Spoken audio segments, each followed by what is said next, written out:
Assalamualaikum warahmatullahi wabarakatuh. Waalaikumsalam.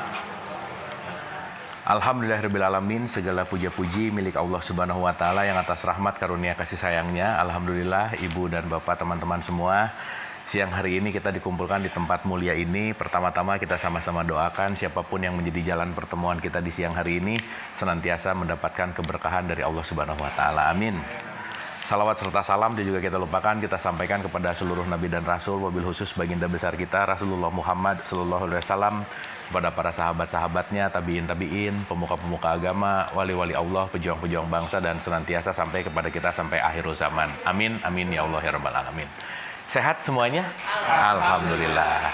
Semangat ya, kita belajar lagi, kita bertukar pikiran lagi, dan saya selalu mendisklaimer ini bukan ceramah. Ini bukan tausiah, bukan wejangan, tapi ajang kita untuk berdialog, ajang kita untuk belajar bersama. Jadi saya bukan mau mengajarkan, bukan mau mengkuliahi, bukan mau menceramahi, tapi setidaknya kita mengolah pola pikir kita, pola pandang kita, kesadaran kita juga, yang senantiasa mudah-mudahan dari setiap kajian-kajian yang kita lakukan ada sesuatu untuk diri kita, setidaknya meningkatkan value dan intinya membuat hidup lebih asik lah gitu kira-kira.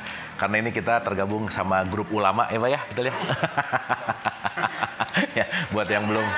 Oh ini enggak ya? Oh belum ya? Oh ya, ini depan ulama, di belakang ubaru ya, yaitu yang baru, ini yang lama. Ulama itu singkatan dari apa Pak sekali lagi Pak? Usia lanjut masih asoy. Usia lanjut masih asoy. Oh ini lo nama ya. Lanjut usia apa gimana? Masih bergaya. Lanjut usia namun masih bergaya. Ya udahlah pokoknya seru lah ya. Oke, teman-teman ibu dan bapak, sebelum kita mulai ada baiknya kita hening dulu sejenak, santai dan rileks untuk mendoakan ibu bapak kita. Kita bisa hari ini mensyukuri semua nikmat Allah karena dilahirkan. Dan wabil khusus yang dilahirkan kita dan yang melahirkan adalah ibu kita, dan ibu bapak kita punya peran. Jadi kita doakan ibu bapak kita dulu sebentar. Mari kita maafkan semua kesalahannya dan kita lestarikan semua kebaikannya. Dan siapapun yang sudah mendahului kita juga kita doa sebentar. Dan kita juga kepada siapapun yang sedang sakit musibah, senantiasa kasih sayang Allah memberikan kekuatan ketabahan. Wabil khusus yang hari ini kita juga munajat agar dimudahkan, dilancarkan untuk mendapatkan kesadaran, pemahaman, dan hikmah. Kita hening sejenak, santai dan rileks. Al-Hadiniyah, Al-Fatihah. Auzubillah. Bismillahirrahmanirrahim. Alhamdulillah. Iyyaka na'budu wa iyyaka nasta'in, ihdinas siratal mustaqim. Siratal ladzina an'amta 'alaihim ghairil maghdubi 'alaihim waladdallin. Amin. Allahumma arini al-asya kama hiya. Amin, amin, amin ya Allah ya rabbal alamin. Terima kasih. Senantiasa kita lebih santai dan rileks, dan hari ini lagi-lagi kita belajar ya, saya garis bawahi. Dan mungkin karena besok kita akan masuk ke Idul Adha gitu ya, ini juga dalam rangkaian kurban, haji dan seterusnya, mungkin sedikit kita bahas esensi dari pembelajaran ini yang nanti kita akan sama-sama pelajari supaya lebih memahami hakikatnya tuh apa sih gitu ya, esensinya tuh seperti apa. Dan yang paling penting kita bisa mengaplikasikannya bukan hanya dalam bentuk seremonial, tapi dalam bentuk keseharian, perilaku, dan konteksnya adalah kebermanfaatan gitu. Kita bahas itu boleh teman-teman? Boleh ya? Sip ya? Oke, mungkin yang pertama saya mau bicara dulu dalam konteks begini. Kalau kita bicara dalam wilayah yang pernah kita bahas panjang lebar itu, tentang konteksnya selalu ya, fundamentalnya itu adalah innalillahi wa inna ilaihi rojiun. Kita ini sedang mau melakukan perjalanan pulang, maka setiap perjalanan ini adalah, saya sering sebut bahwa hidup itu adalah konteksnya selalu melakukan yang namanya belajar gitu. Makanya diulang-ulang ya teman-teman ibu bapak, tidak ada waktu yang tidak tepat untuk belajar. Setiap jam adalah jam pelajaran, setiap tempat adalah tempat belajar, dan siapapun yang datang ke kita pasti mau memberikan pelajaran. Jadi jangan lelah untuk mau belajar, karena saat belajar selesai, sebetulnya hidup kita selesai juga gitu. Makanya kan Nabi Muhammad selalu mengencourage, belajarlah dari buayan sampai liang lahat gitu.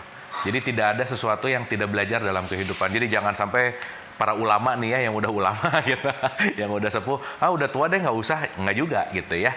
Karena sekali lagi kata kuncinya, rumus dasarnya adalah sebanyak-banyak yang kita tahu, lebih banyak yang kita nggak tahu. Jadi yuk selalu mencari tahu gitu intinya. Nah, dalam proses belajar ini tentu saja kalau saya boleh mengatakan satu statement yang sederhana adalah belajar meningkatkan value kita sebagai yang namanya manusia gitu. Jadi nilai kita di hadapan Allah itu bukan dalam konteks identitasnya, kita udah bahas ya.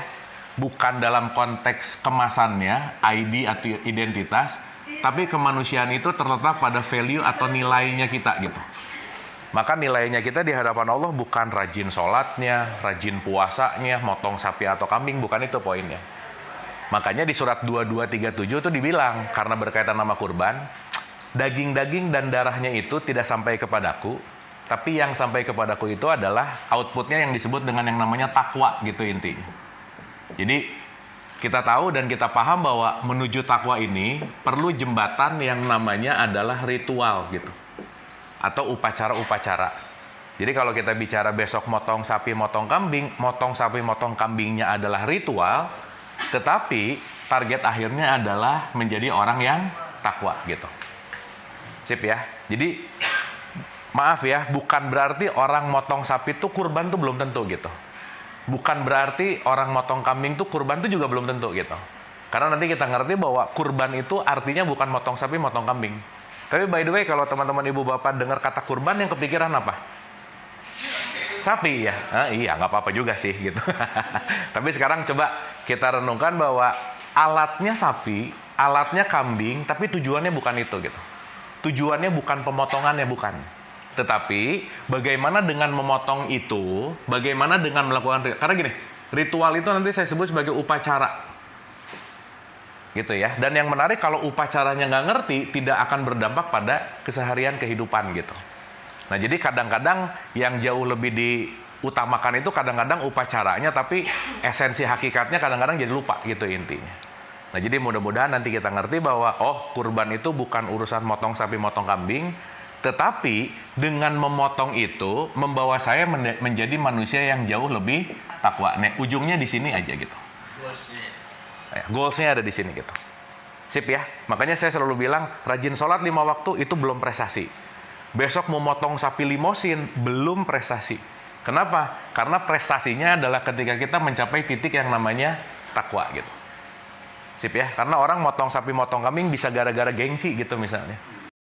Bisa gara-gara yang lain juga motong, ya kita juga motong, masa sih enggak? Nah gitu kira-kira. Nah semua konteksnya adalah kalau nanti ke ujung-ujungnya tergantung dari pengetahuan, dan ini memang paling kata kuncinya adalah niat gitu intinya. Oke ya, sampai sini ya. Jadi hari ini kita tidak bicara tentang upacaranya, tapi kita bicara tentang konteks yang namanya hakikatnya gitu. Nah, saya mau membahas dulu dari yang namanya bahasanya dulu nih. Ya, kita untuk ngerti dulu nih. Kurban tuh artinya apa sih? Arti kurban kalau pernah dengar? Berkurban. Kurban dan berkurban, kurban dan berkorban beda nggak? Beda. Kurban itu bukan korban, bukan, beda. Makanya sekarang aku nggak motong sapi, cukup korban perasaan, nggak bisa ya. Udah jangan aneh-aneh gitu. Ya, gini. Kurban itu datangnya dari kata koroba. Koroba itu artinya dekat. Ya, kurban itu artinya dekat. Makanya teman-teman ibu bapak kalau curhat pasti sama sahabat karib, betul nggak? Iya, karena karib itu, kurban itu satu akar kata, artinya adalah sesuatu yang dekat. Sip ya. Jadi orang yang berkurban itu sebetulnya adalah orang yang melakukan pendekatan. Ya tentu saja pendekatan ini adalah pendekatan menuju Allah gitu. Paham ya? Jadi intisari kurban itu adalah dekat, mendekat, makin dekat, dan terus mendekat sampai akhirnya sampai gitu. Makanya kurban sama haji ini nggak bisa terpisah. Kenapa? Karena haji itu juga artinya adalah menuju. Haji juga artinya perjalanan.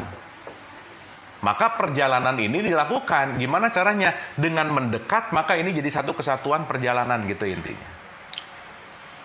Jelas ya? Jadi kita ngerti dulu bahwa apa sih hakikatnya, apa sih esensinya supaya nanti kita paham bahwa oh ternyata ada cerita panjang dulu sebelum ngomongin sapi dan kambing gitu. Nah sekarang pokoknya kurban di sini motong sapi, motong kambing, oh itu lagi kurban gitu. Nah belum tentu. Kenapa? Pemotongan itu belum tentu mendekatkan dia sama Allah gitu kira-kira. Dapat ya? Sip ya? Dah. Nah sekarang pertanyaannya, Allah tuh dekat apa jauh? Dekat. Hah? Allah tuh dekat apa jauh? Dekat. Berarti kalau Allah dekat, kita perlu mendekat lagi nggak? Kan tadi dekat katanya gimana? Ya, makanya nanti di Al-Baqarah 186 itu ada kata-kata gini. Apabila hamba-hambaku bertanya kepadamu tentang aku, jawablah bahwa aku qarib. Sa'alaka ibadi, kalau si hamba ini nanya, jawab bahwa aku ini adalah dekat. Bahkan di surat 50 ayat 16 lebih asik lagi kalimatnya, aku lebih dekat kepadamu dari urat leher. Betul? Berarti pertanyaannya, kita sama Allah dekat apa jauh? Dekat. Jadi perlu mendekat lagi nggak? Kok diam gini? Kan harus terus mendekatkan diri kepada Allah. Kan udah dekat tadi katanya. Tambah lagi. Tambah lagi. Berarti sama Allah ada jarak nggak? Ayo. Itu satu ya, kita renungkan. Karena selama ini pemikiran mendekat itu seakan-akan dari titik A menuju titik B.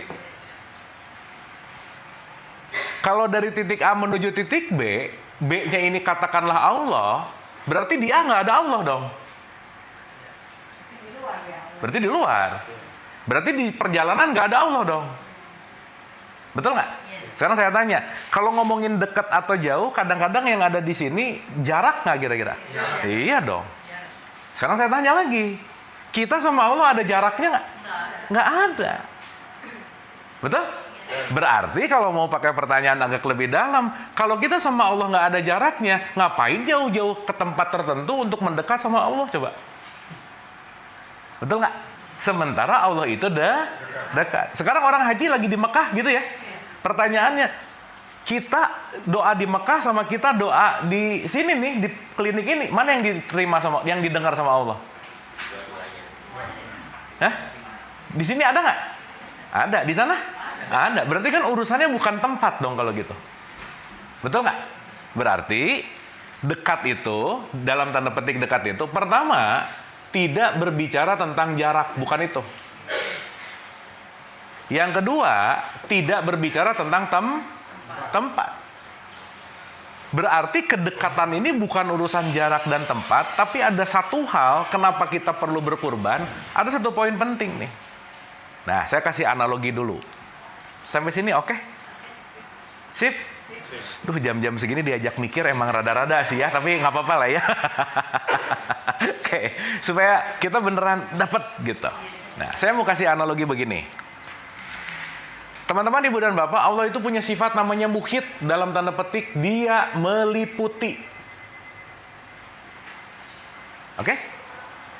Kalau Allah meliputi, ada nggak yang di luar dia?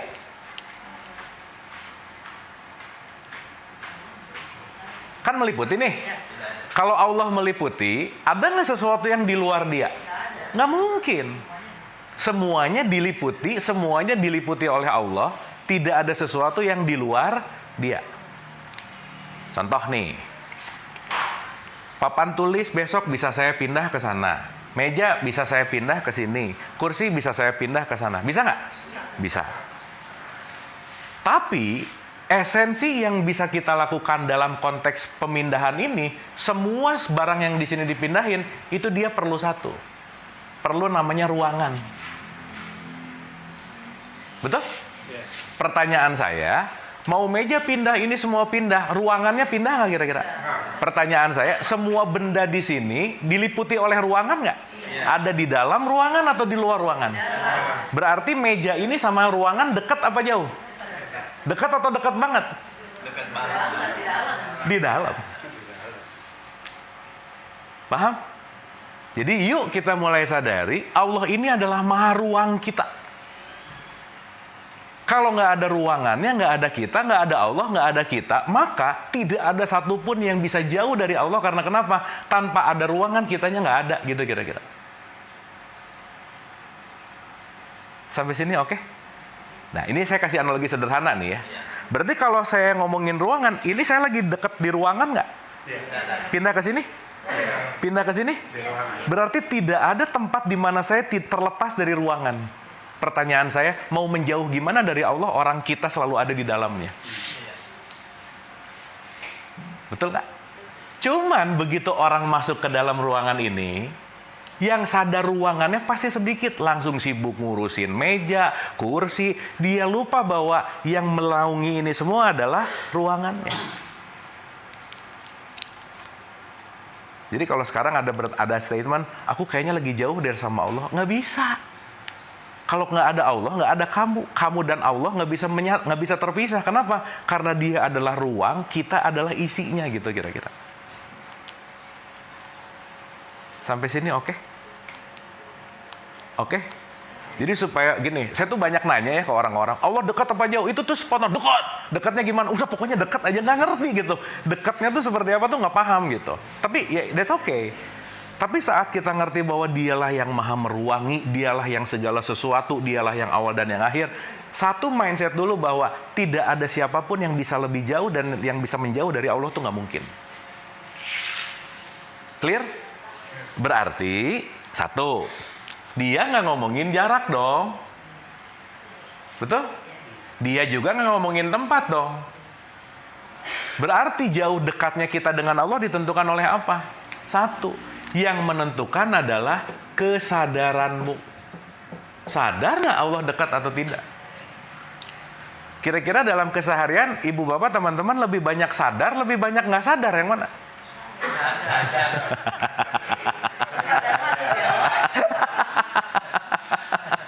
Lah, ya. Sadar itu berarti kita tuh menyadari segala sesuatu yang kita lakukan gitu. Kadang-kadang otomatis. Bahkan kalau udah tiap hari ngantor ke sini udah lupa ruangannya, udah tinggal masuk sibuk ina itu, tapi lupa bahwa ini tuh ruangannya ada gitu kira-kira. Gitu ya. Bahkan segala melakukan sesuatu itu 95% tuh kejadiannya apa? Diulang lagi gitu. Bahkan kalau udah menjadi sebuah tradisi dan kebiasaan, esensinya tuh jadi hilang gitu. Karena kenapa? Melakukan hanya dalam bentuk kebiasaan, bukan dalam wilayah kesadaran. Jadi kayak robot. Gitu. Makanya maaf banget ya, kenapa ada kata-kata janganlah kamu sholat dalam keadaan mabuk. Jadi orang sholat bisa mabuk nggak? Bisa. Sebelum zuhur ngegosip, habis zuhur ngegosip. Mabuk nggak? Mabuk, berarti sholat nggak ada bedanya gitu. Mau sholat mau nggak ngegosip. Kalau kata dari Bapak, mau sholat mau nggak tetap cerewet gitu ya Pak ya, misalnya gitu. Ini pesan sponsor ya, pesan sponsor. Gitu. Sip ya? Nah, jadi kita masuk dulu ke pola pemikiran bahwa perjalanan menuju Allah itu tidak linear dari A ke B, enggak. Tetapi dari kesadaran kita yang paling jauh, mendekat, sampai ke titik sadar yang paling terdalam gitu. Jadi kita nggak akan kemana-mana dalam tanda petik. Cuman yang berubah adalah kesadaranmu gitu. Apakah kesadarannya masih di level ritual misalkan? Apakah kesadarannya masih di level melakukan karena takut misalnya? Dan seterusnya gitu. Nah, sehingga yang ingin saya garis bawahi dulu bahwa satu, Allah nggak pernah jauh karena Allah maha meliputi. Ginilah, ikan sama air ada jaraknya nggak? Nggak ada. Tapi begitu si ikan nanya air ada di mana, aneh nggak? Aneh. Kok ikan nanya ada air di mana? Kan kamu hidup di dalam gitu. Nah sama dengan halnya ketika kita nanya Allah di mana ya? Kita lupa bahwa segala bentuk ruangan ini itu adalah Dia sendiri gitu. Nah semua orang ngomong Allah dekat, tapi kalau ada masalah dikit-dikit apa coba ngomongnya? Kita serahkan segala sesuatu kepada yang di atas. Siapa di atas? Betul ya? Sehingga kita ngerti dulu bahwa Allah tidak pernah jauh, karena kenapa? Allah adalah Sang Maha Ruang. Ya, nanti kita masuk. Makanya ketauhidan itu, tauhid itu artinya keesaan. Sesuatu yang tidak pernah terpisah, karena esa itu selalu menyatu gitu kira-kira. Sampai sini oke? Sip ya? Berarti hubungan kita sama Allah adalah konteksnya adalah hubungan dengan yang namanya kesadaran.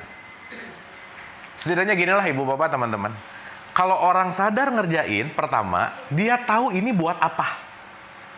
Dia punya alasan melakukannya, dan dia tahu tujuannya mau ngapain, minimal begitu. Yang kadang-kadang begitu saya tanya, sholat kenapa? Kenapa sholat? Udah pokoknya wajib aja. Nah udah tuh, alamat-alamat aja udah. Kalau udah ujungnya ada pokoknya, katanya, itu rata-rata bukan dilakukan dengan kesadaran, tapi dilakukan karena kenapa? Kebiasaan.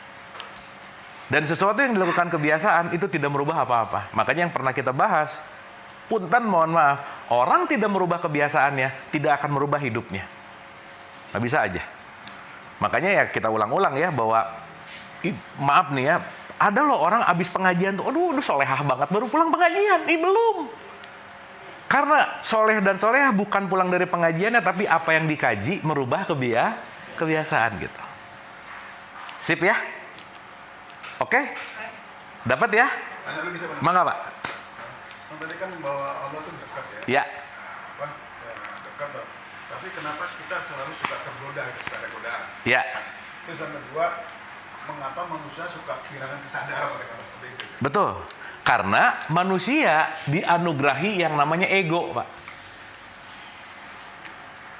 Karena kita dikasih yang namanya pilihan. Contoh. Kalau mau pakai bahasa gampang, semua di semesta raya ini, di bumi ini, mau pohon, mau binatang, semua remote-nya tuh langsung dari Allah gitu, Pak. Allah yang nge-remote langsung. Nah, menariknya kita dipinjemin remote sama Allah. Nih, silakan. Cuma manusia ya. Cuman manusia. Makanya yang bisa membangkang tuh cuman manusia gitu. Contoh. Makhluk Allah yang paling mulia dan sempurna namanya manusia. Sekarang saya tanya. Matahari pernah komplain nggak sama Allah? Pernah nggak begitu matahari lagi mau bangun pagi, mau terbit, ngomong, ya Allah aku hari ini lagi nggak mood deh. Bisa gitu nggak dia? Nggak bisa.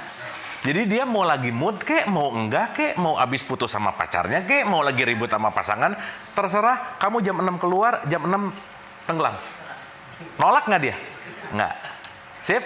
Sekarang saya tanya, manusia bisa nggak Allah nyuruhnya A, dia ngerjainnya B, bisa nggak? Allah nyuruhnya B, ngerjain C. Berarti manusia sama matahari lebih mulia mana? Nah, jadi ganti berubah jawabannya. Tetap manusia, kenapa coba? Matahari menyembah Allah, matahari nurut sama Allah, hebat nggak? Enggak. Kenapa saya nyebut nggak hebat? Karena matahari nggak punya pilihan. Pilihan dia cuma nurut sama Allah. Oke? Kita punya pilihan nggak? Itu kehebatannya. Bahwa kita dikasih pilihan sama Allah, dan kalau kamu tetap memilih untuk ngikutin aku, that's the best. Kasih remote itu ya. Dikasih remote. Karena godaannya banyak. Karena godaannya banyak. Gitu. Sip ya? Sekarang saya tanya, yang paling penting yang menggoda atau yang tergoda? Yang menggoda selalu ada nggak? Ada. Tapi pertanyaan saya, begitu kita tergoda, suka nyalain, aku tuh digoda. Terutama yang jadi kambing hitam namanya setan. Aku tuh setan sih gara-garanya. Hati-hati loh. Nanti setan bisa ngomong gini, sorry ya, saya cuma ngajak, kamunya yang ngikutin. Kamu nggak bisa nyalahin saya. Karena kenapa? Semua pilihan hidup bukan gara-gara faktor eksternal, tapi kamu yang memutuskan. Gitu, Pak. Sip ya? Makanya salah satu quote and quote kehebatan kita sebagai manusia, ingat, kita diberikan pilihan. Boleh nggak milih Allah? Boleh. Boleh nggak milih egonya? Boleh. Semuanya ada konsekuensi. Kira-kira kalau orang yang kurban, milih egonya atau milih Allah? Milih Allah. Semau dan sehebat, seingin, segimanapun ekspektasi, tapi aku tidak ambil, tapi aku hanya mengikuti Allah gitu. Gitu Pak, kira-kira. Sampai sini oke? Berarti pertanyaan saya, kita perlu hati-hati dalam memilih nggak? Iya. Sekarang pertanyaan berikutnya, Ibu dan Bapak, waktu milih, mikir dulu atau langsung milih rata-rata? Oh, yang bener ah. Ginilah, nggak usah jauh-jauh. Mana yang lebih sering, ngomong dulu baru mikir atau mikir dulu baru ngomong? Oh, ya udahlah, jelas ya, udah sih. Udah ketahuan lah gitu ya. Udah, itu yang paling gampang aja. Sip ya, clear ya. Dah. Jadi nanti kita akan ngerti teman-teman ibu bapak.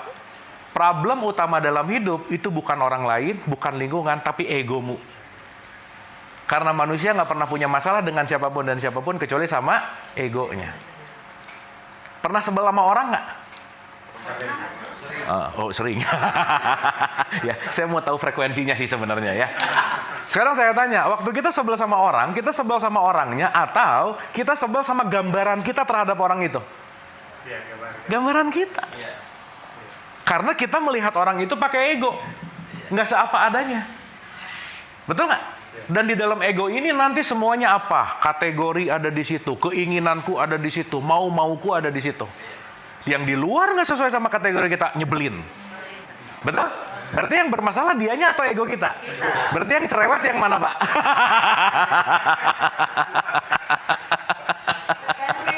Oh, tergantung yang nerima ya.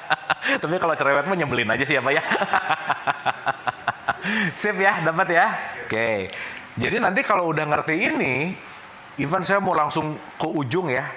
Perjalanan haji adalah perjalanan meniti ke dalam diri, titik. Bukan urusan ke sana. Karena Ka'bah yang sejati bukan Ka'bah yang kotak ada di Mekah, tapi yang ada di dalam hatimu. Yang di sana adalah Ka'bah ritual, tapi yang di sini adalah Ka'bah spiritual.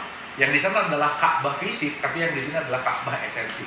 Nah, perjalanan itu adalah perjalanan tanpa takbiran untuk kita menyadari konteks perjalanan ke dalam gitu. Sip ya. Jadi teman-teman ibu bapak di sini yang belum punya kesempatan berangkat haji, secara title belum dapat, tapi kalau tiap hari meniti ke dalam, itulah perjalanan hajimu gitu. Karena haji nggak ada urusannya sama gelar. Nabi Muhammad ada gelarnya nggak di depan? Haji Muhammad SAW, nggak ada, nggak ada. Betul? Yang punya gelar itu cuma di kita gitu. Di luar negeri nggak ada? Malaysia nggak ada. Malaysia sih mungkin lah ya, mungkin. Tapi kita tuh kan korban dari Belanda, di mana itu waktu itu punya satu misi untuk membuat sesuatu, akhirnya kita dikasih gelar gitu. So, lucu nggak? Haji rukun Islam yang terakhir, benar? Ya. Syahadat, ada gelar Pak Syahadat nggak? Sholat, ada gelar Pak Sholat. Puasa, ada gelar Pak Puasa. Nggak ada, yang ada gelar haji. Jadi Pak Haji bukan haji, betul nggak? Yang lucu, pulang haji nggak dipanggil haji, nggak mau noleh sekarang. Udah haji. Nggak dipanggil haji. Oh, udah mahal. Habis itu forodanya nggak keluar lagi sekarang. Ya, oh, udah selesai. Bisa keluar 1 miliar gitu. Udah. Sip ya. Jadi nanti kita akan ngerti bahwa haji itu bukan urusan berangkat itu. Masa sih yang nentuin kita haji atau enggak visa pemerintah Arab? Betul nggak? Sehingga nanti kita ngerti bahwa ada ritual, ada spiritual. Nah, nanti kita akan ngerti di situ. Jadi jangan berkecil hati buat yang belum berangkat, karena kenapa? Keberangkatan secara title mungkin belum, tapi keberangkatan spiritual tanpa sadar kita lakukan dalam setiap kesempatan kehidupan sehari-hari. Oke? Oke? Ini hal lucu lagi ya. Haji itu kan sebetulnya salah satu artinya tamu, Bu, Pak. Pendatang. Makanya pendatang perempuan disebut hajah. Pendatang laki-laki disebut haji. Kalau ibu bapak orang Jakarta pergi ke Mekah, pantas nggak disebut tamu? Pantas, karena lagi kalau lagi pulang ke Jakarta lagi, masa disebut tamu lah, kan udah di rumah masih disebut tamu, kan aneh ya. Nah itulah kenapa nanti terjebak dalam konteks yang namanya gelar, padahal konteks esensi haji ini nggak ada urusannya sama gelar di sini. Oke?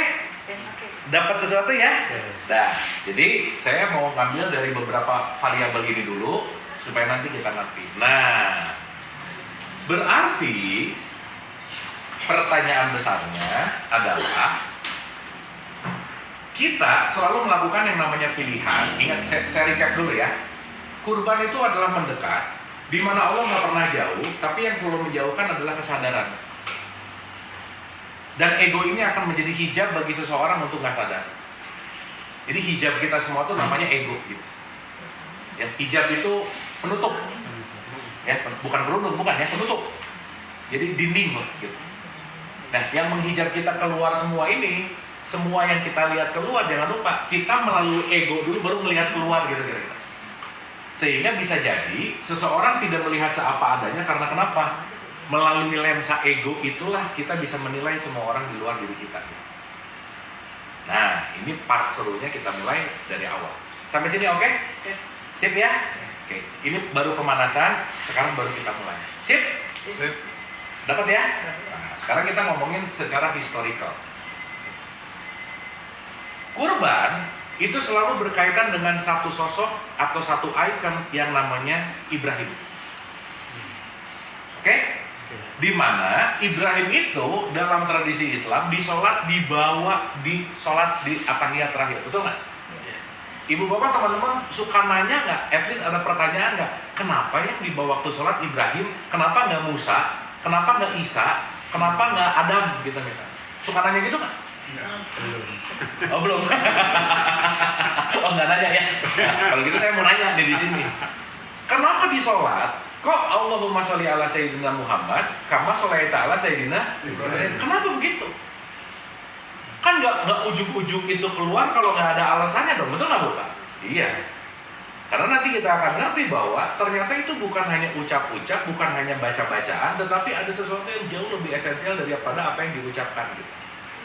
Ya, nah, saya mau mengambil dulu konteksnya begini. Setiap kehidupan pasti mengalami level. Makanya nanti kaitannya itu ada yang namanya Ibrahim. Nah, di surat 12 ayat 111 itu ada kalimat begini. Semua apa yang disampaikan dalam bentuk narasi itu ada pelajaran di dalamnya. Maka Quran itu bukan cerita yang dibuat-buat. Contoh, Quran itu isinya narasi tentang petunjuk. Pertanyaan saya, berarti orang masuk ke Quran, belajar Quran supaya dapat apa? Petunjuk. Sekarang orang dapat baca Quran pengen nyari apa? Pahala. Betul nggak? Padahal pahala akan datang ketika apa yang dibaca di Quran jadi amalan, maka kita akan mendapatkan pahala kita. Jadi pertanyaan sederhananya, orang akan mendapatkan pahala begitu baca Quran aja atau baca, pelajari, memahami, mengamalkan, mensiarkan, dan ada manfaat dari ayat ini. Kira-kira yang mendapat pahala yang lengkap ini nggak kira-kira? Iya. Karena kenapa? Esensinya itu adalah narasi, petunjuk supaya meningkatkan kualitas yang namanya manusia. Berarti kisah Ibrahim ini kan bukan hanya dongengan-dongengan zaman dulu, bukan itu poinnya. Makanya, contoh nih, di 18 ayat 54 ada kata-kata Al-Quran itu isinya banyak perumpamaan. Makanya kalau ada kata perumpamaan berarti suatu umpama yang bisa kita aplikasikan di kehidupan kita saat ini gitu. Sampai sini oke? Oke, nah sekarang kita lihat nih. Ada yang namanya simbol, ada yang namanya fungsi. Ada yang namanya nama, ada yang namanya kualitas atau value. Kualitas aja supaya gampang. Contoh, kalau orang namanya soleh, sikapnya pasti soleh nggak? Belum tentu. Kalau orang namanya solehah, dirinya pasti solehah nggak? Belum tentu. Saya tanya, kira-kira ya Ibu dan Bapak, Ibrahim ini ngomongin nama atau ngomongin nilai? Kira-kira aja dulu. Selama ini kalau dengar kata Ibrahim, yang kita tahu dia adalah seorang sosok atau dia adalah perilaku, yang mana? Selama ini. Gini. Kalau ibu bapak dengar Ibrahim, yang kebayang dia seorang bapak-bapak yang namanya Ibrahim, gitu nggak kira-kira? Nah, sip. Berarti itu lagi mau ngomongin sosoknya. Begini deh, yang lebih gampang dulu. Muhammad itu nama atau gelar? Nama. Hah? Gini, kalau Muhammad itu di sini ada simbol, ada fungsi. Muhammad itu simbol atau nama, atau Muhammad itu fungsi atau value, yang mana? Simbol. Ayo, gimana? Ya, sip. Kalau ngomongin nama, Nama beliau itu adalah Ahmad. Ahmad bin Abdullah. Setelah 40 tahun menjalani proses spiritual, jadilah punya gelar yang namanya Muhammad. Sampai sini oke? Karena Muhammad itu artinya terpuji. The best of the best of the best. Berarti kalau gitu, Muhammad ini bukan bicara siapanya, tapi nilai kualitasnya gitu. Oke sampai sini? Dapat ya? Dah. Ini oke ibu bapak teman-teman? Dapat ya? Duh senyap-senyap begini. Aman, enggak ibu? Bangga bu. Salam, silakan. Cek suara aman ya. Dapat ya? Oke, ulang. Kalau orang yang pernah umroh atau haji, semua orang mau namanya siapa, itu pasti nama panggilannya Muhammad gitu. Betul? Karena kenapa? Muhammad itu kalau sekarang mas. Mau namanya Ujang, mau namanya Beben, mau namanya terserah, tapi begitu tuh mas atau kang gitu kira-kira. Kenapa? Karena Muhammad ini lebih berbicara tentang value atau nilai. Arti dari Muhammad itu adalah terpuji. Dapat sampai sini? Dah. Berarti ibu dan bapak teman-teman, waktu ngomong Allahumma sholli ala Sayyidina Muhammad, kira-kira itu lagi ngomongin namanya atau sifat keterpujian seorang Ahmad bin Abdullah? Terpuji. Berarti selesai ngomong itu, sifat keterpujiannya perlu nempel di kita nggak? Nah gitu. Contoh maaf ya. Nabi Muhammad kira-kira dia punya sifat memaafkan yang tinggi nggak? Ketika ada orang Yahudi melempari kotoran, dia balas dengan makanan. Betul? Berarti kemuhammadannya beliau, keterpujiannya beliau, siapapun yang menyakiti dia akan membalas dengan kebaikan. Oke? Berarti kalau tiap hari kita ngomong Allahumma sholli ala Sayyidina Muhammad, kira-kira sikap perilaku itu perlu ditiru nggak? Nah, gitu. Sikap terpuji. Nah, sekarang yang ditiru apa? Gamisnya, cara makannya, buka puasa misalnya pakai kurma gitu misalnya. Nggak masalah. Tetapi esensinya bukan terletak pada simbol seorang Ahmad yang konteksnya sebagai person, tetapi perilaku Muhammad terpujinya itu yang menjadi dasar dari konteks yang namanya perlu kita teladani gitu kira-kira. Sampai sini oke? Clear ya? Dapat ya? Nah, berarti kalau Muhammad itu adalah value, jangan lupa Ibrahim juga adalah value. Karena nama asli Ibrahim itu Afram namanya, atau Abraham. Value-nya menjadi Ibrahim. Dapat ya? Makanya di surat 4 ayat 125 yang disampaikan oleh Allah, aku mengambil Ibrahim sebagai kesayanganku, kata Allah.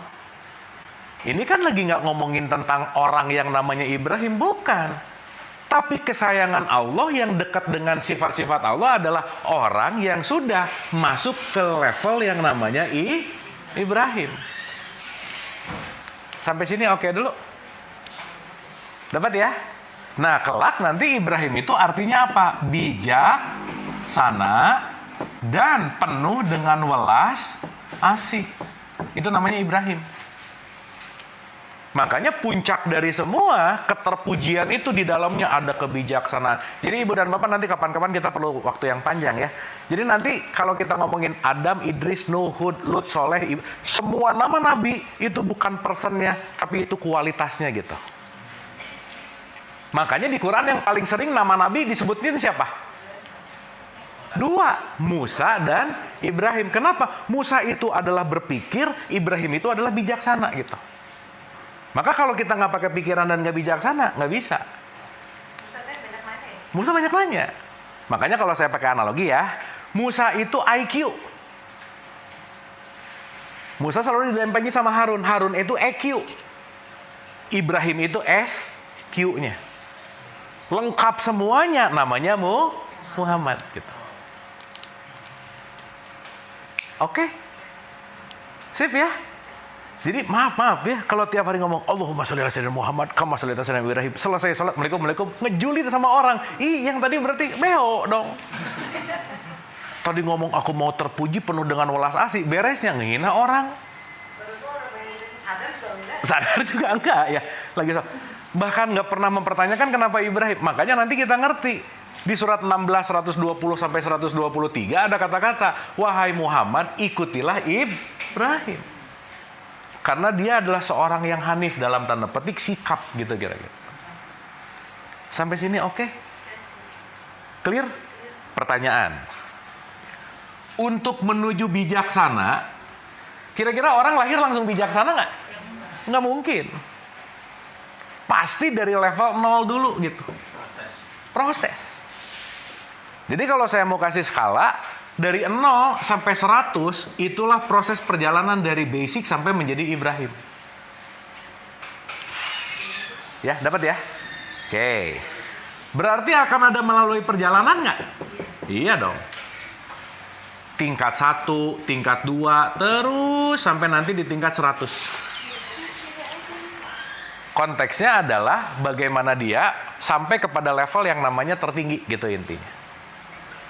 Ya, nah, saya nambah satu lagi aja, abis gitu kita elaborasi. Satu lagi aja. Kira-kira dari 0 sampai ke atas, 100 mendekati kualitas Allah, proses nggak? Proses. Berarti setiap saat kita akan melalui tahapan demi tahapan ini nggak? Nah, tahapan 1 menuju ke atas itu namanya adalah level. Atau derajat. Dalam bahasa Arab, level atau derajat itu namanya makom. Nah, makanya ada makom Ibrahim. Nah, agak-agak kebanyakan orang begitu dengar makom Ibrahim dianggap kuburan Nabi Ibrahim. Makam beda. Kalau makam itu tempat tubuh fisik yang expired, kalau makom itu level kebijaksanaan. Sampai sini oke? Sip ya? Berarti kalau mau kurban beneran harus mengikuti makom Ibrahim nggak? Iya.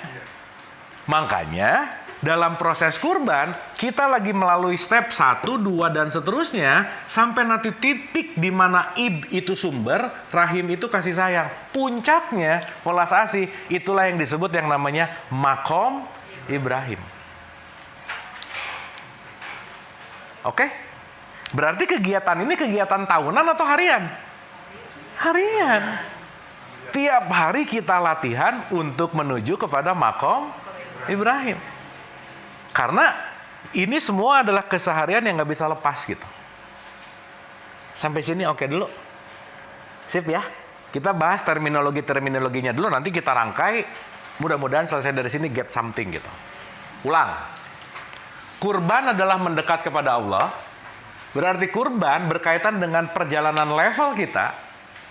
Yang paling dekat sama Allah dalam tanda petik yang memiliki sikap Allah di 4125. Sifat-sifat yang welas asih itu yang namanya makom Ibrahim. Tetapi kita tidak otomatis menjadi makom Ibrahim. Nggak otomatis. Kenapa? Dari 0 sampai 100 perlu proses. Dalam bahasa Quran proses itu namanya ujian. Dulu waktu sekolah ada upacara nggak teman-teman ibu bapak? Sekarang saya tanya. Yang membuat kita naik kelas, itu bisa lolos ujiannya atau rajin upacaranya yang mana? Lolos ujian. Jadi begitu nggak naik kelas, komplain, Pak, kan saya rajin upacara. Iya kamu rajin, tapi waktu ujian kamu nggak datang, ya nggak naik lah gitu. Betul ya Bu ya? Jadi yang penting lolos ujian atau upacaranya? Enggak, dua-duanya. Kenapa? Karena upacara juga mempengaruhi nilai. Betul nggak? Kalau lagi upacara nanti nilainya Kurang. Jadi upacara ada pentingnya juga nggak? Ada. Maka motong sapi, motong kambing, berangkat ke Mekah, itu upacara. Tapi bukan faktor yang paling penting gitu. Tapi dengan upacaramu, kamu bisa melalui ujian atau enggak? Udah gitu aja. Sip ya? Karena nanti ini akan terjadi simultan gitu. Antara proses yang naik dan ujian. Berarti teman-teman ibu bapak maaf ya, dalam hidup perlu ujian nggak? Nah itu. Karena kalau nggak ada yang namanya ujian, tidak ada yang memotivasi kita untuk naik ke makom Ibrahim gitu. Pengujinya siapa? Nah, habis ini nanti pengujinya kita tahu. Dan ini penguji ini, ibu bapak nggak akan bisa lolos saja, udah selesai. Nggak akan bisa jauh-jauh, nggak akan bisa lolos, nggak akan bisa kabur, cuman bisa dihadapi dan diterima, selesai. Nah, saya mau mundur nih. Sampai sini oke? Jadi at least di tahapan ini kita ngerti, satu, ada simbol, ada fungsi. Kita paham bahwa Ibrahim bukan hanya sosok seseorang, tetapi dia adalah value. Dan PR kita adalah mengikuti value makom Ibrahim. Nah, sekarang kita lihat dari ceritanya. Ibrahim punya bapak namanya Azar. Ya, jadi ini papahnya tuh Azar namanya. Punya anak namanya Ibrahim. Sekarang saya tanya, Ibrahim dan Azar ini kira-kira memiliki sudut pandang yang sama atau berbeda? Beda.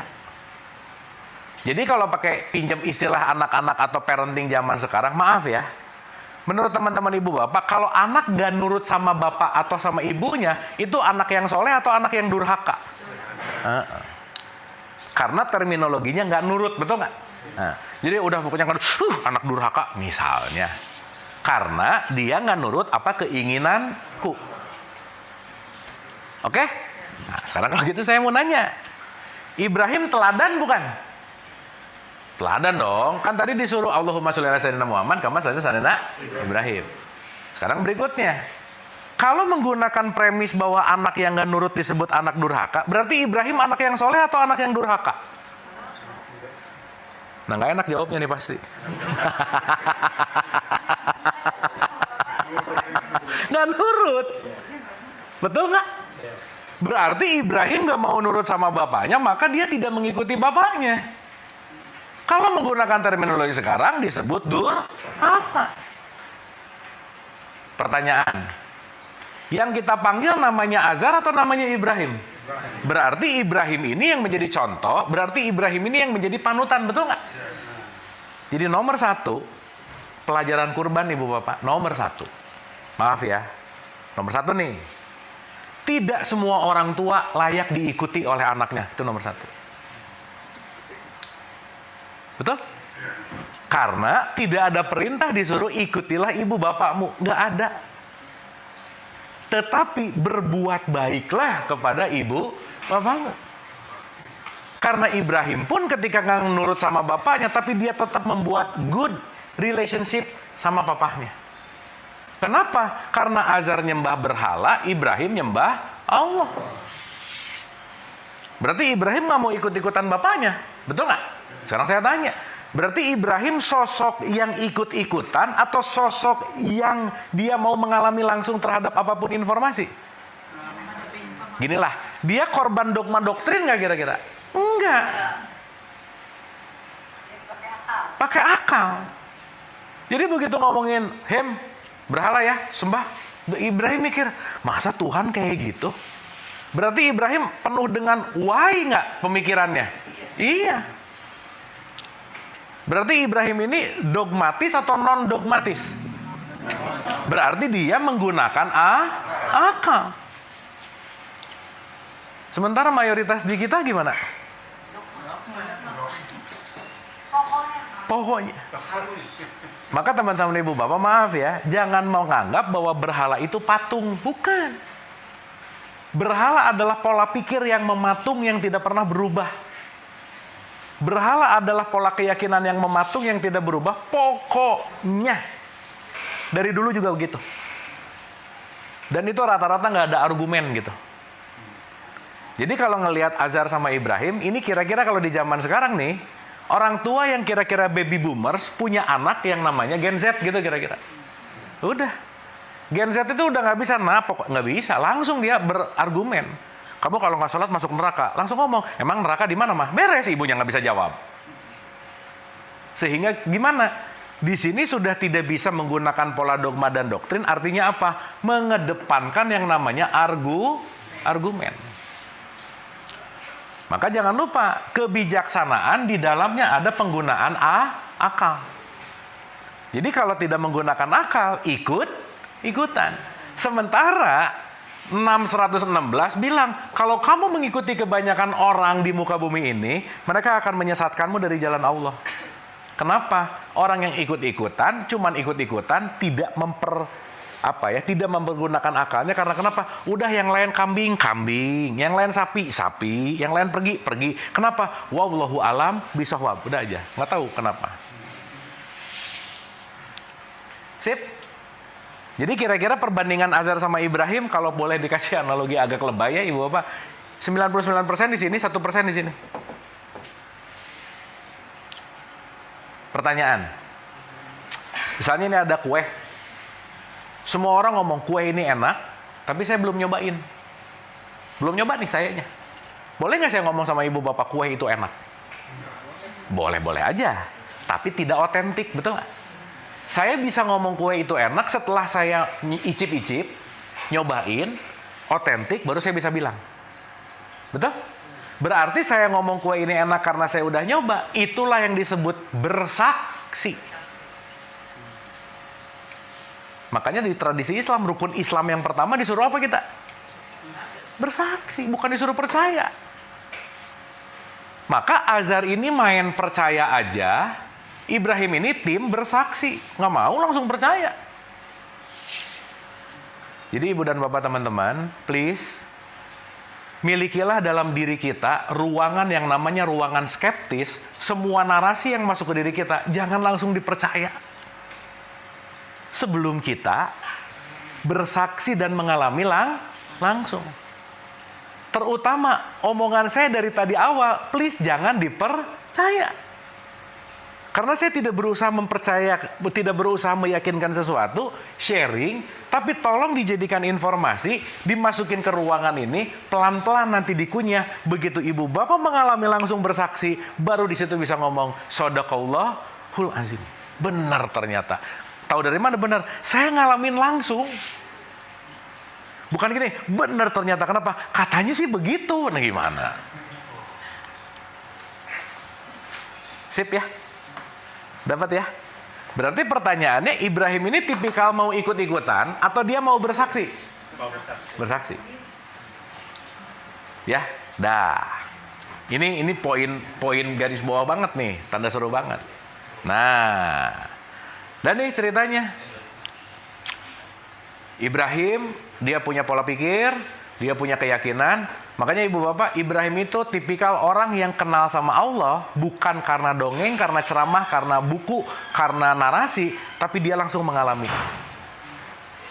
Makanya nanti boleh dibuka di surat 6 ayat 79, itu kalimat yang kita baca waktu iftitah. Ini wajahtu wajhiya liladzi fatara samawati.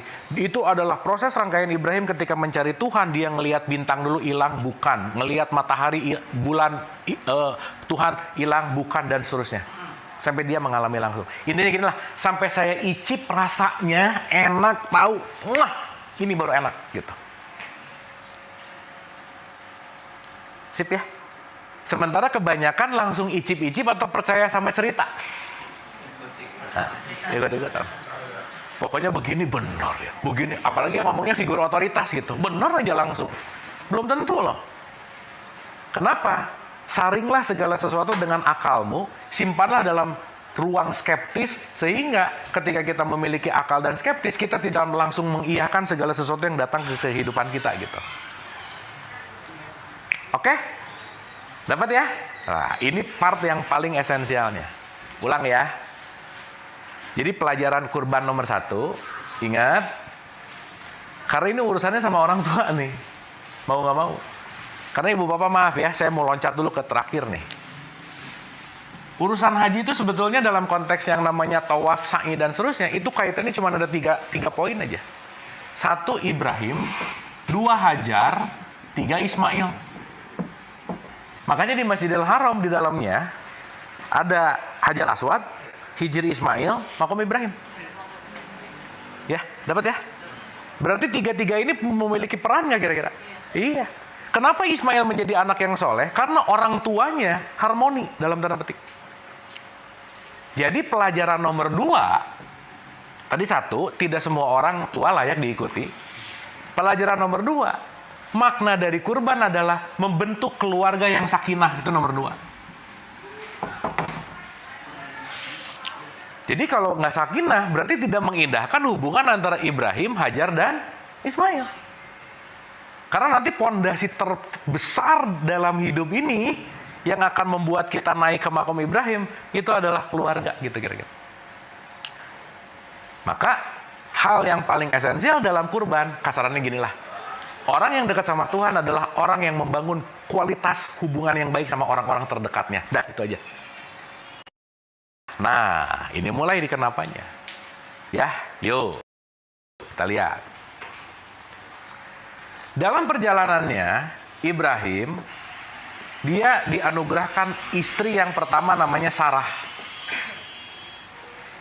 Oke, Sarah. Lama nggak punya anak, dikasih istri yang kedua namanya Hajar. Oke, dari 2 ini saya mau kembali dulu ke sini. Teman-teman, ibu bapak, maaf ya. Alat kita untuk naik ke makom Ibrahim itu ada 3. Udah nggak bisa lepas aja. Nomor 1 pasangan, 2 anak, 3 harta. Udah gitu aja. Berarti pasangan, anak, dan harta itu ujian terbesar dalam hidup kita nggak kira-kira? Ya udah, nggak ada lagi lah. Guru besar banget. Udah, guru banget ibu ya? Besar banget. Oh, besar banget lagi. Besar banget. Iya. So, kita hitung-hitung. Adam, anaknya Habil Kabil berantem nggak? Pusing jadi Adam. Aduh, anaknya. Turun ke siapa? Lut. Nuh lah. Istri sama anaknya, nurut nggak sama dia? Enggak. Berarti ujiannya siapa? Istrinya, anaknya. Ini Ibrahim. Quote and quote ya. Sama bapaknya konflik nggak? Musa. Sama Firaun konflik nggak? Konflik. Berarti semua orang-orang terdekat. Jadi teman-teman, ibu bapak, kalau mulai ada yang curhat, Kang, aku tuh masalahnya keluarga. Ya elah, dari Adam juga udah gitu kali, gitu. Ya udah, nggak usah komplain lah, udah emang begitu, gitu. Betul nggak? Berarti yang akan membuat kita menuju makom Ibrahim, pasangan salah satunya nggak? Anak juga? Iya. Sekarang saya tanya. Menuju makom Ibrahim berarti melepaskan semua kebencian, iri, dengki, kemarahan, dan seterusnya nggak kira-kira? Bahasa gampangnya, salah satu sikap orang takwa adalah sabar. Pertanyaan, ibu bapak bisa jadi orang sabar nggak dengan rajin tahajud? Nggak bisa. Bisa rajin sabar nggak dengan rajin pengajian? Nggak bisa. Sabar karena kita sering ketemu orang nyebelin. Betul nggak? Iya. Jadi kalau nanti pasangan ibu bapak teman-teman agak-agak nyebelin, nomor 1, alhamdulillah. Nah, ini nih.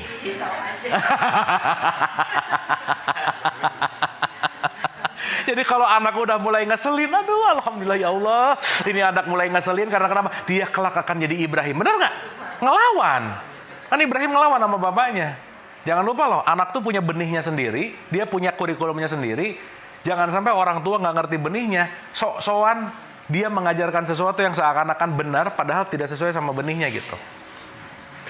Nah, nanti makanya Ibrahim disuruh nyembelih Ismail. Nanti ke situ ceritanya. Ya Bapak awas lah ya, hati-hati, nyembelih itu bukan Ibrahim bawa golok cek bukan. Masa gitu sih gitu. Tuh kalau cerita ceramah Idul Adha tuh kan template ya dari tahun ke tahun gitu mulu gitu. Nah, tapi kan kita nggak ngambil itunya gitu, tapi kita ngambil esensinya. Sampai sini oke? Dapat ya? Jadi Ibrahim itu apa? Value. Muhammad juga value. Yuk kita pelan-pelan menuju makom Ibrahim. Oke, sebelum saya lupa, dari 0 ke 1, 1 ke 2, 3, seterusnya selalu mendekat nggak? Nah, pendekatan setiap level namanya kurban. Oke? Perjalanan dari awal ke akhir itu namanya haji gitu.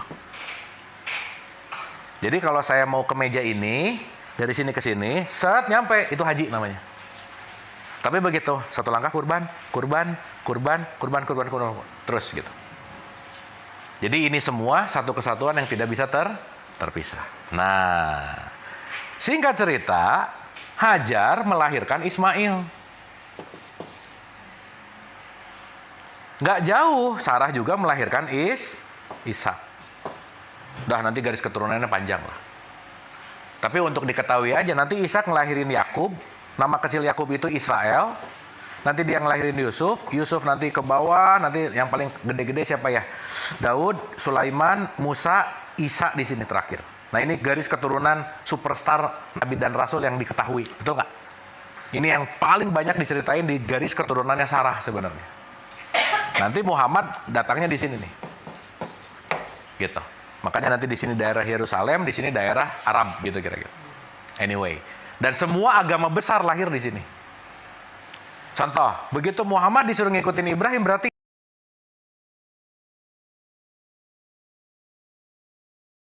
Isa disuruh ngikutin Ibrahim nggak? Musa disuruh ngikutin Ibrahim nggak? Berarti kakek moyangnya dari semua itu sama. Disebut bapak tauhid gitu. Cuman karena nggak ngerti cerita ini, nanti semua agama Ibrahimik jadi berantem gitu kira-kira. Padahal rootsnya, akarnya, dia juga sih sebenarnya. Nah semoga kita nggak ikut-ikutan berantem karena nggak ngerti. Tapi once kita ngerti akarnya sama, semua knowledge dari semua para nabi dan rasul, satu. Itu yang disebut dengan yang namanya tauhid gitu kira-kira. Oke? Nah, ini part yang paling esensialnya. Dalam cerita, Ibrahim nunggu Ismail 90 tahun, Bu. Lama nggak?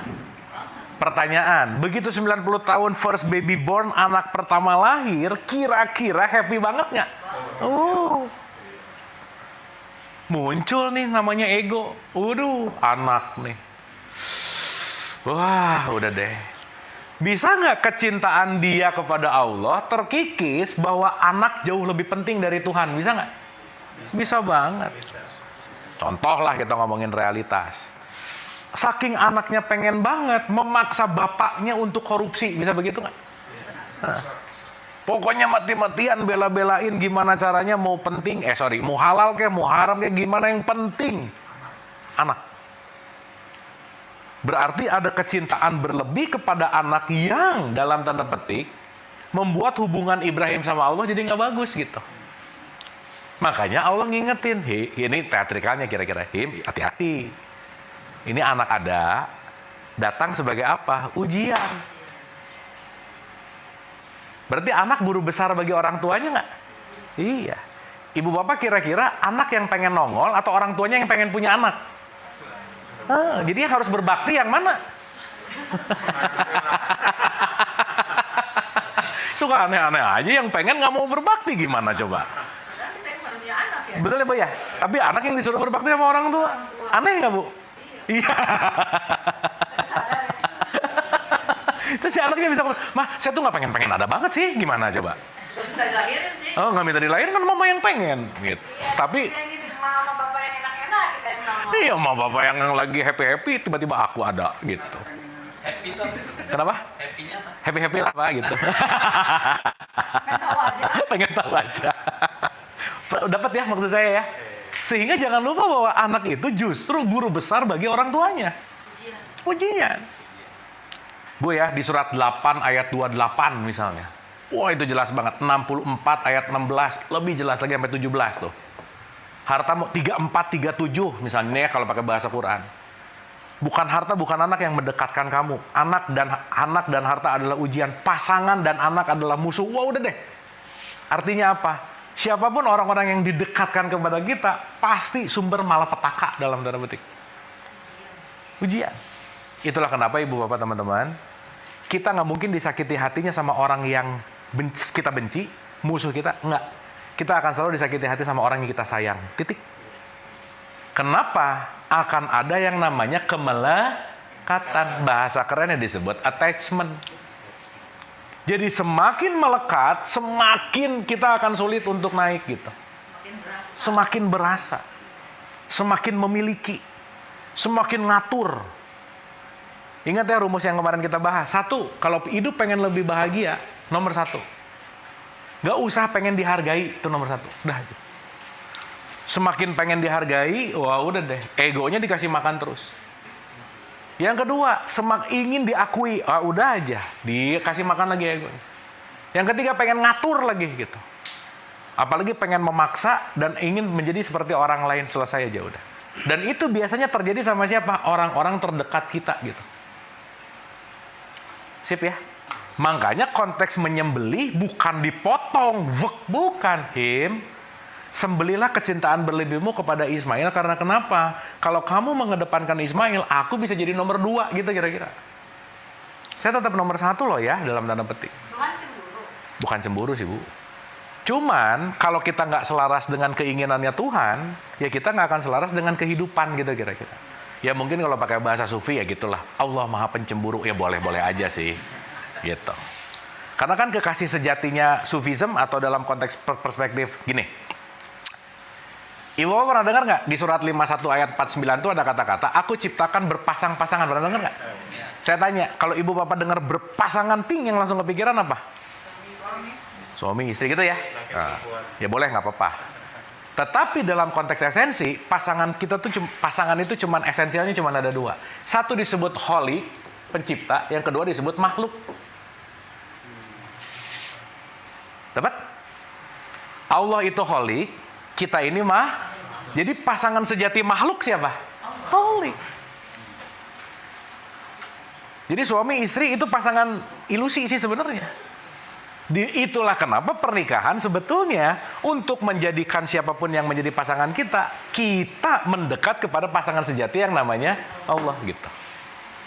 Makanya dalam perspektif sufisme benar, Allah Maha Pencemburu. Kenapa? Kamu tuh pasangan sejatinya aku, kata Allah. Jangan menduakan aku ya, gitu kira-kira. Bahasa narasi filsafat atau tasawufnya kira-kira begitu gitu. Sip ya? Oke ya? Nah, berarti Siti Hajar itu bagian ujian bagi Ibrahim nggak kira-kira? Iya, Ismail pun begitu nggak? Iya, maka ini semua orang-orang terdekat ini quote and quote disembelih dalam tanda petik, sembelihlah kemelekatan yang besar, kecintaan yang besar supaya apa? Supaya kamu terbebas dari yang namanya kemelekatan kepada makhluk gitu kira-kira. Supaya selalu mendekatnya kepada Allah. Betul. Berarti anak bisa ngebawa kita jadi musyrik nggak? Bisa. Berarti anak bisa jadi berhala nggak? Gitu. Berarti Ismail ini siapa? Bisa harta kita, jabatan, gelar, kepandaian, status sosial, semua deh. Kan simpelnya gini ya Ibu Bapak, maaf banget. Kalau orang udah melekat kepada jabatannya, suka nggak pengen berhenti nih gitu. Saking melekat. Kenapa? Begitu dia melekat terus, dia lupa bahwa semuanya pasti ada waktunya gitu kira-kira. Sip ya? Dapat ya? Berarti sekarang saya tanya, penyembelihan ini semua dilakukan upacara tahunan nggak kira-kira? Enggak lah. Jadi Ibu Bapak, teman-teman semua nanti begitu pasangannya nyebelin, aduh aku harus kurban nih gitu loh. Oke. Udah. Karena itu semua akan terjadi dalam keseharian. Makanya, kira-kira udah ada di level Ibrahim, indikator parameternya 1. Mukjizat Ibrahim adalah kuat dibakar api. Pernah dengar nggak? Pernah dengar? Kan bukan Ibrahim di sini dikasih kayu. Kan, ya oke lah ceritanya. Tetapi kalau udah dekat-dekat atau mencapai makom Ibrahim, mau dikomporin dari luar kek, dijelekin kek, dipanas-panasin kek, dia tetap stay cool inside gitu. Cool aja. Kenapa? Mau orang gimana? Gak ngaruh. Kenapa? Karena aku yang memegang sendiri remote bahagiaku. Aku yang memegang sendiri remote kedamaianku. Aku gak titipin ini ke pasanganku. Gitu kira-kira. Makanya bahasa istilah yang sering saya pakai, Ibu dan Bapak teman-teman, please jangan simpan remote control kebahagiaan kita di orang lain. Terutama pasangan dan anak. Udah aja. Siap-siap kecewa aja udah pasti. Karena kalau remote controlnya dititipin, aku bahagia deh kalau kamu. Udah ada syaratnya kalau. Aku bakal happy kalau udah. Jadi mau bahagia aja banyak kategorinya gitu. Sehingga begitu kembali ke diri kita semua, kita belajar dari konteks perjalanan makom Ibrahim, kata kuncinya adalah sembelihlah semua yang melekat, wabil khusus digantikan dengan hewan, dalam artian sembelihlah sifat-sifat hewani dalam dirimu gitu kira-kira. Nah, dianalogikan motong sapi. Karena kalau pakai dongeng ya, begitu Ismail dituntun, begitu mau digini, cering jadi kambing. Gimana caranya coba? Kan kurang make sense ya, gitu. Ya terserah sih gitu. Tapi kalau ngomongin 12 ayat 111, kita akan mengambil ini sebagai sebuah pelajaran. Kan urusan hewan apa coba? Makan, minum, reproduksi. Makan, minum, reproduksi. Dah, ya istilahnya jangan hanya urusin makan, minum, reproduksi dong gitu. Tapi outcome-nya adalah kembali kepada ketakwaan yang konteksnya adalah ujung-ujungnya adalah manfaat, itu inti. Oke, Ibu Bapak. Sip ya. Jadi pertanyaan Ibu tadi masalah kuku, udahlah Ibu ya. Dah kalau udah ngerti ini Ibu, no question lagi gitu. Karena kenapa? Mau A, mau B, Arafah, Ina itu dan seterusnya, semua hanyalah upacara yang membawa kita untuk menaikkan level kita menuju yang namanya makom Ibrahim gitu. Terakhir saya selalu ulang-ulang supaya nggak lupa lagi, jangan lupa ciri-ciri ketakwaan nomor 1. Pandai berinfak, bersedekah, baik lapang maupun sempit. Dah, itu nomor 1 aja. Karena jalan kurban, jalan mendekat kepada Allah. Kalau dari 9 ayat 99. Kalau kamu mau kurban, berbuat kebaikan. Kalau kamu mau berkurban, sedekah. Jadi besok Ibu Bapak ngelihat ada orang yang ketika lapar ke warung Padang ngasih makan dengan niat ikhlas, berarti ngasih makan itu adalah jalan kurban. Sip ya, dan ini dilakukan dalam keseharian gitu. Karena sekali lagi secara esensi kurban itu mendekat, secara upacara motong sapi, motong kambing, that's okay. Yang kedua, tipikal orang takwa setelah dia pandai bersedekah lapang dan sempit, nomor 2, nih, pandai mengontrol amarahnya. Ego, remote controlnya kita pegang. Jadi begitu ada wek, set, diam dulu, udah. Istighfar. Kita tidak reaktif. Kita nggak marah gara-gara dia nyebelin. Kalau kita marah gara-gara dia nyebelin, berarti remote controlnya ada di dia gitu. Ya, makanya nomor 2, pandai mengontrol ego, pandai menahan amarah. Dan yang nomor 3 Ibu Bapak, this is the best way. Udahlah. Nomor 3 adalah pandai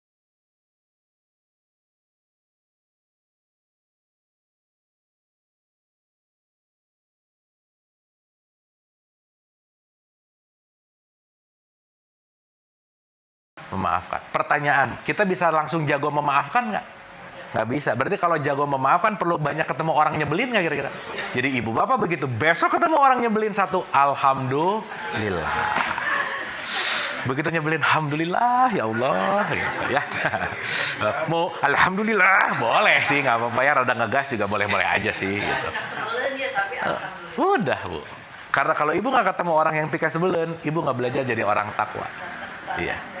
Betul. Makanya Bu, pada akhirnya ya teman-teman Ibu Bapak, kita akan berterima kasih kepada orang yang paling kita benci dalam hidup ini.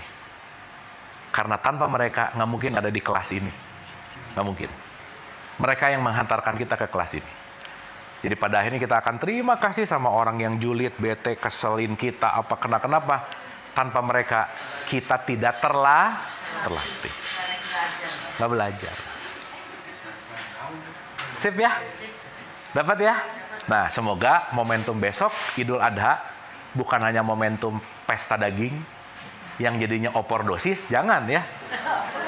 Tapi jadilah momentum untuk membuat kita ingat selalu menaikkan ke tingkat yang namanya makom Ibrahim. Ingat, makom bukan makam, makom itu adalah level menuju kesempurnaan, paripurna, kasih sayang dan welas asih gitu.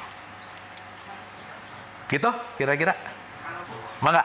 Mau nanya ya, kan kalau misalnya ada saya tidak punya kenalan yang setiap tahun dia dengan keadaan dia yang cukup dia berkorban.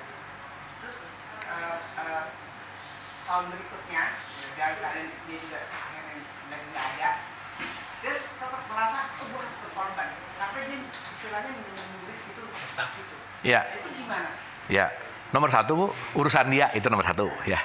Yang kedua, apapun yang dilakukan sesuai dengan kesanggupan. Kata kuncinya adalah dengan kesanggupan. Ya balik lagi ya. Kalau dia udah merasa bahwa itu menjadi jalan yang terbaik buat dia, usaha dia untuk apapun siapa tahu membawa dia menuju pada nilai ketakwaan juga gitu. Itu kira-kira. Jadi nggak apa-apa dia maksudnya pokoknya dia memaksakan diri lah beberapa tahun akhirnya karena dia nggak bisa. Ya kalau kita ngerti ini kan jadi apa-apa dong sebenarnya kan. Tapi kan kalau nggak ngerti gimana, Bu? Kan dia meyakini itu gitu.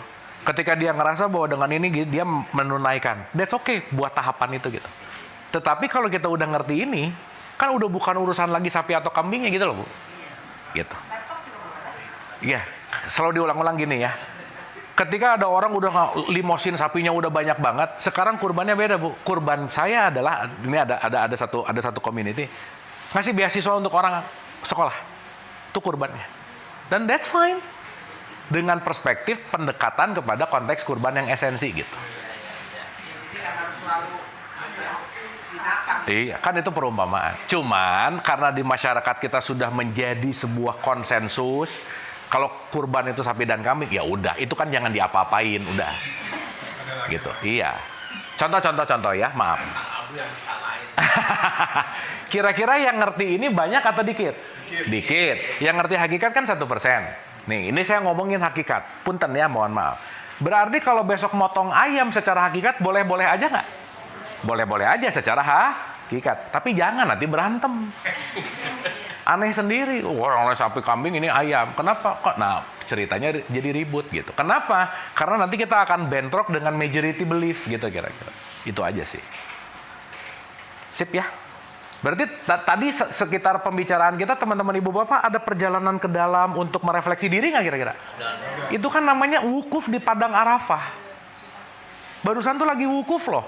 Wukuf tuh artinya menghening, Arafah itu mengenal kontemplasi. Sip. Tapi pulang dari sini jangan usah, aduh alhamdulillah pulang wukuf, jangan gitu. Nanti berantem. Kok wukuf masih ada di sini sih gitu. Nanti ribut gitu. Paham ya maksud saya ya? Nah, karena nanti esensi-esensi ini adalah esensi-esensi hakikat yang kita alami dalam keseharian gitu. Mangga, Pak.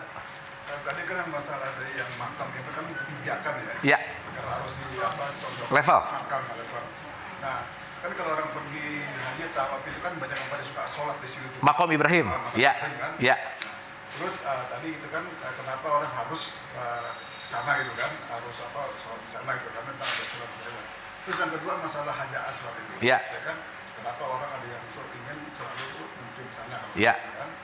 Nah, terus yang ketiga, apakah benar hajar aswad sama maknya itu orang bilang itu dinamakan batu dari surga gitu? Iya. Nah, itu aja. Ya, nomor 3 saya juga nggak tahu sih Pak. Karena kayaknya dari surga kayaknya kan kurang make sense gitu ya. Tapi nggak apa-apa. Gini Pak, menarik Pak. Terima kasih pertanyaannya keren banget. Gini, orang kalau mau masuk kepada yang namanya esensi, paling mudah dengan strategi mengajaknya satu disebut punish and reward. Ada hukuman, ada hadiah Pak. Makanya supaya orang ngikutin esensi, sholat di Masjidil Haram 100.000 gitu Pak. Di sini pahalanya begini-begini. That's okay untuk level-level orang yang baru mau masuk gitu kira-kira. Tetapi point of view-nya bukan masalah pahalanya. Tetapi bagaimana sikap hatinya ketika dia benar-benar bisa terkoneksi sama Allah, kan itu poinnya Pak. Itu sih intinya. Sehingga sholat di sini diwajibkan setelah tawaf, sholat di Hijr Ismail, sholat di Makom Ibrahim, sholat di Hajar Aswad. Tetapi secara esensi, Hajar Aswad itu simbol dari ibu Pak sebetulnya. Maka ketika Nabi Muhammad ngecup Hajar Aswad, poinnya cuma satu, hormatilah ibumu.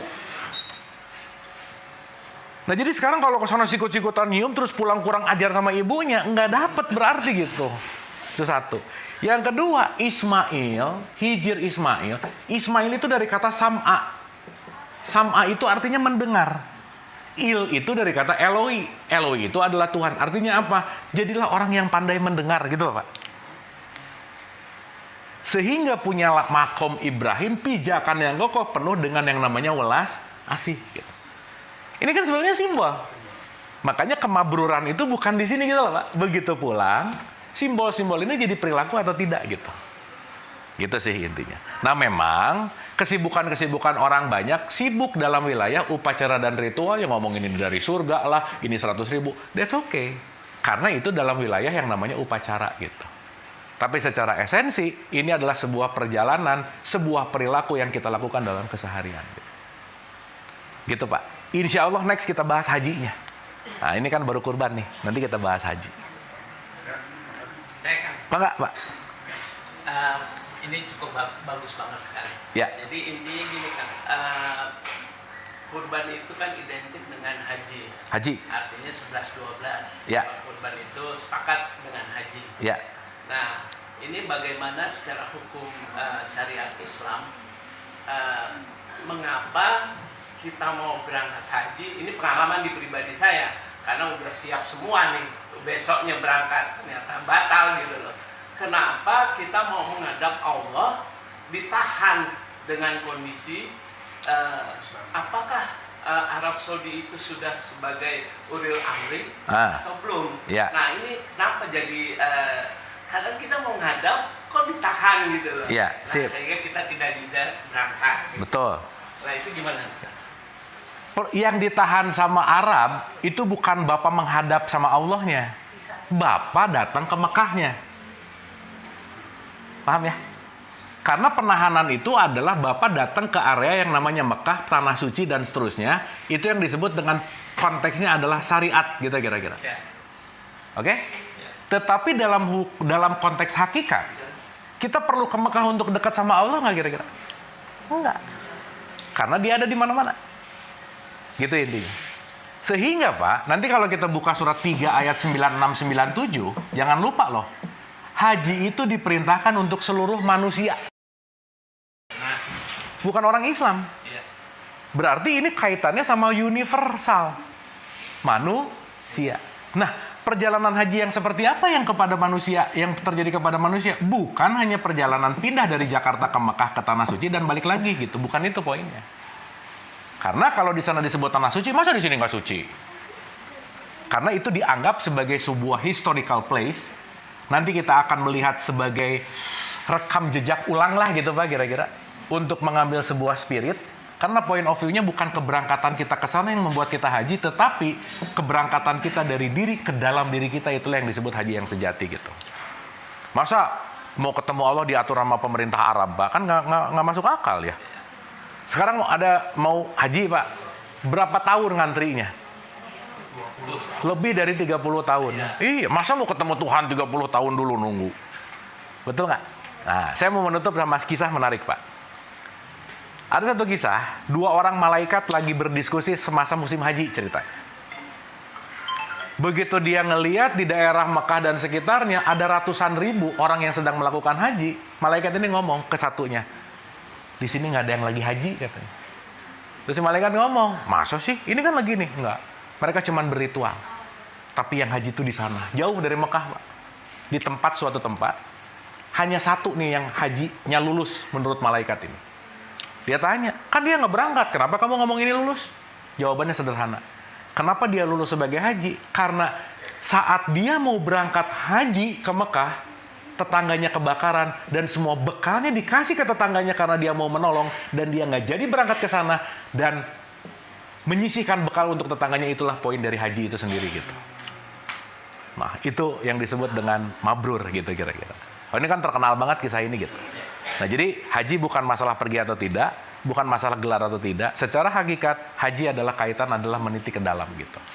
Itu sih Pak. Jadi begitu pemerintah Arab furoda sekarang nggak ada, yang tidak berangkat adalah fisiknya. Perjalanan fisiknya nggak bisa dilakukan. Tapi perjalanan batin Pak, nggak ada urusan sama visa. Nggak ada urusan sama pemerintah Arab. Karena kenapa? Itu adalah hak semua manusia untuk bisa berjumpa dengan Tuhannya gitu. Gitu kira-kira. Sip ya Pak ya? Oke? Aduh ini oke nggak? Oke. Diam-diam gini. Tapi dapat ya? Dapat sesuatu deh. Mangga. Tadi sepanjang Akang udah sampaikan, bahasanya kurban itu artinya sepanjang hidup. Iya. Nggak beda jauhnya, qadar itu sepanjang hidup. Tuh. Setiap saat. Ramadan juga. Iya. Semuanya Pak. Tidak dalam 1 tahun. Enggak. Iya. 1 tahun sekali itu upacaranya. Upacara. Tapi ujiannya. Setiap saat. Cerewetnya kan tiap hari Pak. Ya. Tujuannya ke sana. Setuju. ketakwaannya tadi ya. Betul. Siap. Betul. Sip ya. Semoga dapat sesuatu, teman-teman. Hatur nuhun. Saya rasa itu dulu. Kita hening sejenak untuk menutup kajian kita di sore hari ini. Al-Hadiniyah Al-Fatihah. Auzubillahi minasyaitonir Bismillah. Iyyaka na'budu wa iyyaka nasta'in ihdinas siratal mustaqim. Siratal ladzina an'amta 'alaihim ghairil maghdubi 'alaihim waladdallin. Amin. Allahumma rabbighfirli wa li walidayya warhamhuma kama rabbayani shaghira. Rabbana atina fid dunya hasanah wa fil akhirati hasanah wa qina adzabannar. Wa adkhilnal jannata ma'al abrar ya aziz ya ghafar ya rabbal alamin. Subhana rabbika rabbil izzati amma yasifun wa salamun alal mursalin walhamdulillahi rabbil alamin. Hatur nuhun, mohon maaf lahir dan batin. Wabillahi taufik wal hidayah. Assalamualaikum warahmatullahi wabarakatuh. Hatur nuhun. Sehat-sehat semua.